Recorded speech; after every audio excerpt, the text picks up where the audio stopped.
अर्थमंत्री अजितदादा यांनी दिवाळी या दिवसामध्ये म्हटलंय की 5-5 जण एकाच घरातले पीएचडी करतात आणि त्यांच्यावर करोडो रुपये सरकारचे खर्च होतात. हे बघा, अजितदादांचं मुळात शिक्षण कमी आहे. पीएचडी म्हणजे संशोधन करणाऱ्या मुलांबद्दल काय व्यक्त व्हावं जबाबदारीच्या पदावर असणाऱ्या माणसानं, याचं साधा कॉमन सेन्स अजितदादांना नाही. अजितदादा पवारांना जर एका घरात 5 पीएचडी होत असतील तर त्यात अडचणीचं काय, वावगं काय? उलट हे एक प्रगल्भ समाजाचं लक्षण आहे ना, की एका घरात 5-5 जण जर संशोधन करते, जर एवढा क्वालिफाईड क्लास जर आमच्याकडे तयार होत असेल, त्याचा अभिमान पाहिजे ना महाराष्ट्राचा उपमुख्यमंत्री म्हणून. आणि अजितदादा पवार भारत देशाच्या फॉरेन करन्सीमध्ये सगळ्यात जास्त जर पैसा कशाच्या माध्यमातून येत असेल तर तो संशोधनाच्या माध्यमातून येतोय. जर्मनीचं धोरण बघा, अमेरिकेचं धोरण बघा, कॅनडाचं धोरण बघा, रशियाचं धोरण बघा. तिथं संशोधन करणाऱ्या विद्यार्थ्यांना स्टायपंड एवढ्या मोठ्या प्रमाणात दिला जातो, संशोधनावर एवढ्या मोठ्या प्रमाणात निधी खर्च केला जातो. आता हे 8वी-10वी शिकलेल्या अजितदादा पवारांना काय माहीत असणार? महाराष्ट्रामध्ये पुरोगामी प्रगत अशा महाराष्ट्रामध्ये अनपढ माणसं जबाबदारीच्या पदावर गेल्यानंतर ते अशीच बोलणार ना. त्यांच्याकडून वेगळ्या काय अपेक्षा असणार आहे? त्यांचेच बारामतीतले तालुका अध्यक्ष म्हणतात की महाज्योतीला मोठ्या प्रमाणामध्ये अजितदादांनी निधी दिला आहे.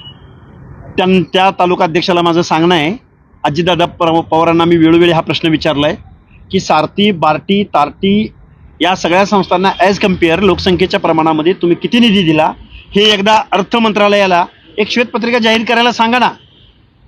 सारथीला इमारत निधी किती दिला?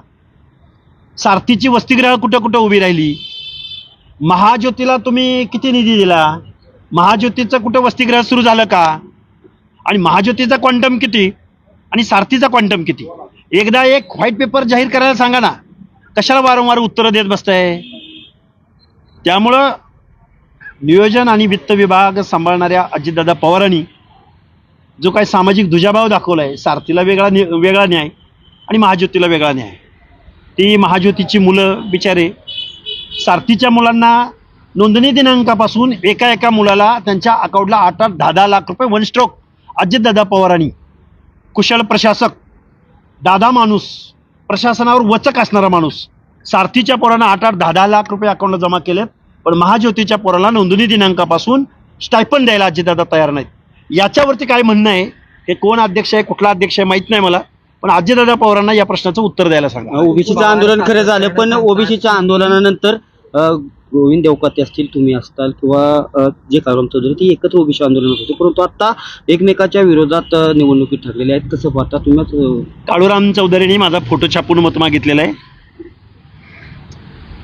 आणि त्यांना माझा फोटो छापून मत मागायला कुठलंही काहीही म्हणजे ते स्वाभिमानानं निवडणुकीला सामोरं जात आहेत.